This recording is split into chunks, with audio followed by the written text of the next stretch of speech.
साहित्य लहर में आपका स्वागत है। आज आप सुनेंगे मालती जोशी जी की कहानी बोर। आइए कहानी सुनते हैं। बॉबी की कोई धुन सीटी पर निकालता हुआ प्रवीण दनादन सीढ़ियां चढ़ रहा था। घर लौटते हुए हजरत हमेशा टॉप मूड में होते हैं। ड्राइंग रूम में पैर रखते ही बेचारा ठिठक गया। नमस्ते, उसने सोफे पर बैठी हुई मिसेस नागराजन से कहा और जल्दी से अपने कमरे की ओर मुड़ गया। परंतु वहां भी एक नमूना उसके स्वागत के लिए तैयार था। मेरे कान अनायास ही उस ओर चले गए। नमस्ते अंकल। कहिए प्रवीण जी, क्या हाल है? जी बस ठीक हूं। और इसके बाद फुल स्टॉप। बस प्रवीण का जोर जोर से दरवाजे खोलना और बंद करना सुनाई देता रहा। अब हम चले, बच्चों के लिए चाय बनाइए। मेरी अन्य मनसकता को ताड़कर मिसेस नागराजन ने उठने की तैयारी की। अरे नहीं, बैठिए आप, चाय वाय तो बनती रहेगी, मैंने औपचारिकता से कहा। नहीं, उधर हमारी बेबी भी आती होगी। अच्छा, आइए कभी, कहते हुए उठ खड़ी हुई। मैंने छुटकारे की सांस ली। मिसेस नागराजन को विदा करके मैंने किचन की ओर रुख किया। नाश्ता बना हुआ था, चाय भर बनानी थी। मेरे पीछे पीछे प्रवीण किचन में आया। चेहरे पर बेजारी के चिन्ह स्पष्ट थे। बच्चे और बच्चों के पिताजी बाहर से चाहे जितने मिलनसार रहें, पर घर आते ही कोई बैठा मिल जाए तो उनका मूड ऑफ हो जाता है। ये महाशय कब से बैठे हैं? उसने माथे पर बल डालते हुए पूछा। 3 बजे से आ गया था। मेरे पास तो मिसेस नागराजन बैठी थी, सो मैंने तुम लोगों के कमरे में उसे बिठा दिया था। अच्छा, चाय के लिए यहीं बुला ले या कमरे में ले जाओगे? मैंने पूछा। कहीं भी पिला दो, क्या फर्क पड़ता है। ये जग्गी चाचा अच्छी मुसीबत पीछे लगा गए हैं, उसने झुंझलाकर कहा और मेरे हाथ से ट्रे लेकर चला गया। तब तक नीतू भी स्कूल से आ गई थी और सलामी का वही दौर शुरू हो गया था। नमस्ते अंकल जी। नमस्ते। कहिए नीतू जी, तुम्हारे क्या हाल चाल है? जी बस ठीक ठाक है। और फिर चुप्पी। इतनी हंसी आई मुझे। क्या बोर है यह गुप्ता भी, इससे आगे बोलना ही नहीं जानता। आकर घंटों बैठा रहेगा, कुरेद कुरेद कर हम जितना पूछ ले उतना ही जवाब देगा। फिर किसी मैगजीन में सिर डालकर बैठा रहेगा। अक्सर वह दोपहर को ही आता है, इसलिए सबसे ज्यादा शामत मेरी आती है। इस तरह घर में कोई बैठा रहे तो बेफिक्र होकर ना तो लिखना पढ़ना हो पाता है, ना सिलाई बुनाई। सोने का तो खैर प्रश्न ही नहीं उठता। बस सामने सामने बैठे रहो, एक एक घंटे में एक एक वाक्य बोलते जाओ। प्रवीण ठीक ही कहता है। जग्गी अच्छी बीमारी लगा गए हैं हमारे पीछे। पिछले साल किसी ट्रेनिंग के सिलसिले में भोपाल आए थे। उन्हीं के साथ ये हजरत पहली बार घर में दाखिल हुए थे। जगदीप तो पास हो हुआ कर अपने घर लौट गए थे, पर उनका यह दोस्त अच्छी खासी अलामत बनकर हमसे जुड़कर रह गया। यहाँ घर में आने वालों की कमी नहीं है, सभी का आना खुशगवार होता भी नहीं है, मगर गुप्ता के पास तो जैसे अपना कोई व्यक्तित्व ही नहीं है। कई बार तो इतनी कोफ्त होती है, अरे भाई, जब तुम्हारे पास कहने के लिए कुछ नहीं है तो आते ही क्यों हो? नीतू कहती है, घर ना हुआ पब्लिक लाइब्रेरी हो गई। इससे तो अच्छा है हम लोग इन्हें घर पर ही किताबें भेज दिया करें। बच्चे खासकर ज्यादा चिढ़ते हैं, क्योंकि चाय नाश्ते में कंपनी उन्हें ही देनी पड़ती है। गाड़ी का परिचित हॉर्न सुनकर मैंने गैस पर नए सिरे से चाय का पानी चढ़ा दिया। मेज पर नाश्ता लगाती हुई मैं साहब बहादुर के अंदर आने का इंतजार करने लगी। वे अंदर आए और कुछ ही क्षणों में उनकी गरजदार आवाज में बधाई का एक शोर सा फट पड़ा। इतनी गर्मजोशी से बधाई किसे दी जा रही है और किस बात की? मैंने बाहर आकर पूछा। अरे भाई, अपने गुप्ता जी को स्टेट बैंक में अपॉइंटमेंट मिल गया है, और तुम जानती हो आजकल बैंक की नौकरियां स्वर्ग का राज्य हो गई है। कांग्रेचुलेशंस गुप्ता जी, मैंने कहा। लेकिन भाई, यह तो सरासर पक्षपात है। इतनी अच्छी खबर लेकर आप 2 घंटे तक अपने भाई का इंतजार करते रहे। हम क्या इतने पराए थे? दरअसल आप कुछ बिजी थी भाभी जी, इसलिए। चेहरे पर ढेर सारी शर्म लेकर उसने कहा। वैसे उसने गलत नहीं कहा था, मैंने सचमुच उसे इग्नोर ही कर दिया था। बस बच्चों का कमरा खोलकर ढेर सी किताबें उसके सामने पटक दी थी। अपने अपराधी मन को कोसते हुए मैंने कहा, खुशखबरी ऐसे थोड़ी ही सुनाई जाती है, मिठाई खाएंगे हम तो। क्यों तंग कर रही हो बेचारे को? हम लोग बड़े हैं, गुप्ता जी की तरफ से मिठाई हम खिलाएंगे, इन्होंने ऐलान किया। जी मिठाई तो मैं लेकर चला था, उसने हकलाते हुए कहा और थैली में से मिठाई का एक बड़ा सा डब्बा मेरे सामने कर दिया। अरे मैं तो मजाक कर रही थी, मैं यहाँ के लिए लाया था, बच्चों के लिए। सकुचाता सा वह बोला। अब मेरे लिए कोई चारा नहीं रहा। आओ गुप्ता जी, चाय पियेंगे। भाई साहब मैं पी चुका। अरे एक और कप हमारे साथ सही, क्या फर्क पड़ता है। यह भी हमेशा का ही क्रम था।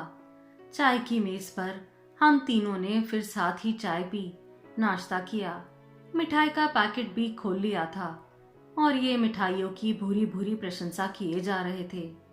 मेरे मन में लेकिन एक ही बात बार बार चुभती रही, इस कड़की के मौसम में यह खर्च इसे कितना महंगा पड़ा होगा। तो कब ज्वाइन कर रहे हो? मंगलवार को हाजिर होने के लिए कहा है, सोमवार को निकल जाऊंगा। जाने से पहले हमारे यहाँ खाना खाकर जाइएगा, मैंने कहा। भाभी जी अक्सर ही तो आपके यहाँ खाता रहता हूँ, इस बार फेयरवेल समझ लो। वह लड़कियों की तरह झेप गया। कहिए आपको कब फुर्सत होगी, इतवार को आ सकेंगे? जब आप कहें। तो फिर बात पक्की, इतवार की दोपहर को आप हमारे साथ खा रहे हैं। वह सिर हिलाकर रह गया। उसके जाते ही ये मुझ पर बरस पड़े। हमारा संडे तबाह कर दिया तुमने, भला और किसी दिन नहीं बुला सकती थी? और दिन ही कौन सा है, कल हमारे क्लब की मीटिंग है, परसों आहूजा के यहाँ रिसेप्शन है, शनिवार को पिक्चर की टिकटें पहले से ही आ चुकी हैं, कहे तो उन्हें कैंसिल करवा दूं। किसी दिन दोपहर को बुला लेती, मैं अकेली क्यों सिर फोड़ू उससे, मैंने चिढ़कर कहा। बच्चे अलग नाराज थे। मम्मी को बैठे बिठाए क्या सूझ जाता है, नीतू बुनबुना रही थी। अरे वाह, वह बेचारा ढेर सी मिठाई लेकर आया है और हम एक बार उसे खाने पर भी ना बुलाए। मगर इतवार को ही क्यों? प्रवीण का एक ही प्रश्न था। इतवार उसके लिए क्रिकेट वार होता है, घर पर ठहरना उसके लिए सजा है। इतवार को भी ये रोज की तरह तैयार होने लगे तो मैंने कहा, जनाब भूल गए कि आज छुट्टी है। छुट्टी तो है, पर वह विधानसभा जो सर पर आ रही है, टेबल पर फाइलों का ढेर छोड़ आया हूं।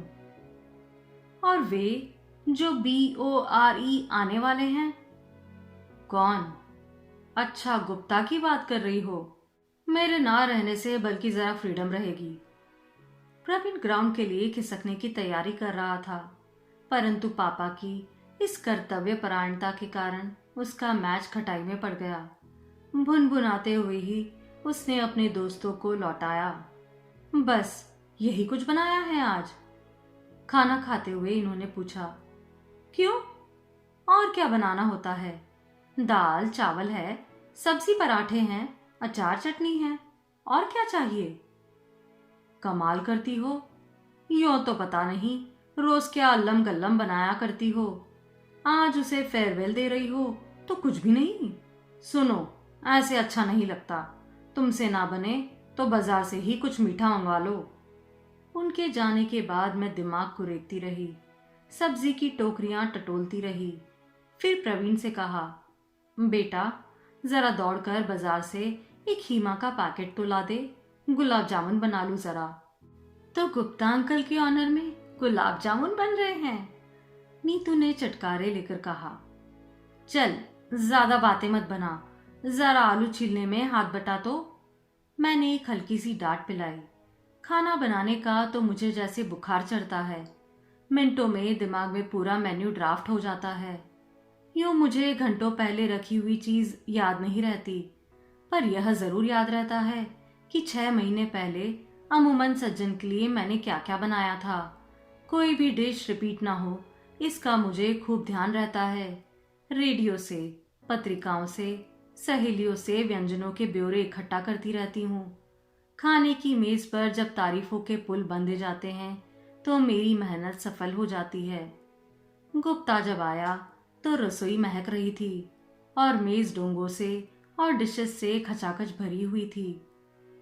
कितनी तकलीफ उठा रही हैं आप भाभी जी, मैं तो घर का ही आदमी था, उसने आते ही कहा। पर स्वागत का सरंजाम उसे पुलकित कर गया था, यह छुपा नहीं रहा। अंकल जी, अभी लखनऊ पहुंचे भी नहीं, तकल्लुफ अभी से सीख गए। नीतू ने चुटकी ली, वह शर्म से लाल हो गया। आज खाना खाते हुए वह हमेशा की तरह गुमसुम नहीं रहा, काफी बोलता रहा, हल्का फुल्का मजाक भी करता रहा। नौकरी मिलते ही उसके चेहरे पर थोड़ी ताजगी आ गई थी, कपड़े भी जरा ढंग के पहने थे। प्रवीण ने पैंट के कपड़े की तारीफ की तो वह काफी खुश हो गया था। दोपहर को बच्चों के साथ थोड़ी देर ताश खेलकर वह जाने लगा तो मैंने कहा, आते रहिएगा। यह भी कोई कहने की बात है भाभी जी, बहुत दूर जा रहे हैं आप। अंकल जी तो उतने बड़े शहर में जाके हमें भूल ही जाएंगे। प्रवीण ने लाड़ जताया। अरे नहीं भैया, उसने प्रवीण को प्यार से थपकी आते हुए कहा, बच्चे आपको याद करेंगे, कभी कभार पत्र देते रहिएगा। मैं शिष्टाचार और सौजन्य की मूर्ति बनी हुई थी, बातें अपने आप मुंह से फिसलती जा रही थी। नौकरी तो अच्छी मिली है, पर यही मलाल रहेगा कि बहुत दूर जा रहे हैं, अपनी हेल्थ वगैरह का ध्यान रखिएगा। उसने मेरी ओर देखा, दिन भर चेहरे पर छिटकी खुशी धुंधली पड़ गई। भर्राए कंठ से बोला, आप लोग इतना प्रेम रखते हैं, इसी से तो यहाँ आने की इच्छा होती है, और कहीं तो मैं जाता भी नहीं, रिश्तेदारों के यहाँ तो बिल्कुल भी नहीं। मैं चुप। बेकार लड़का और अनब्याही लड़की दोनों का एक सा हाल होता है। हर कोई उन्हें उपदेश देगा, आलोचना करेगा, मजाक बनाएगा, सीधे मुंह बात तो कोई करेगा ही नहीं। लेकिन मुझे यहाँ जो व्यवहार मिला वह इतना अलग था, भाववेग के कारण उससे बोला नहीं गया। मैं सन्न रह गई। यह गुन्ना लड़का मन में इतना दर्द संजोए है, किसने सोचा था। अच्छा चलू भाभी जी, कहते हुए उसने झुककर मेरे पांव छू लिए और एकदम दरवाजे से बाहर हो गया। बड़ी देर बाद शर्म से झुके सिर उठाकर हमने एक दूसरे की ओर देखा। सबकी आंखें भर आई थी और वे आंसू नकली नहीं थे। आप सुन रहे थे मालती जोशी जी की कहानी बोर।